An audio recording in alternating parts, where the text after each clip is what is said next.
Hi, I'm Ace, your tutor at UScore Academy. Let's learn fraction basics together, step by step. A fraction is just a way to write part of something. The bottom number tells you how many equal parts the whole is split into. The top number tells you how many of those parts you have. So 3/4 means split the whole into 4 equal parts and take 3 of them. Two fractions are equivalent when they cover the same amount, just cut into different numbers of pieces. Look at the bars. 1/2, 2/4, and 3/6 all shade exactly the same area.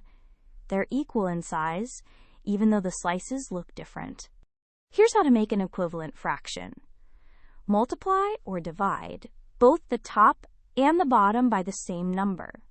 To turn 1/2 into 3/6, multiply both parts by 3. Whatever you do to the bottom, do to the top, and the size stays the same. Let's fill in the missing number. 2/5 equals something over 15. Look at the bottoms. 5 times 3 is 15, so we multiplied by 3. Do the same on top. 2 times 3 is 6.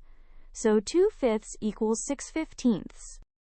So here's the whole idea. The bottom counts how many parts in all, and the top counts how many you have. To make an equal fraction, change both parts by the same number. Picture the bars and fractions stop feeling scary. Great work! Keep practicing with Ace at UScoreAcademy.com for free lessons, worked examples, and practice.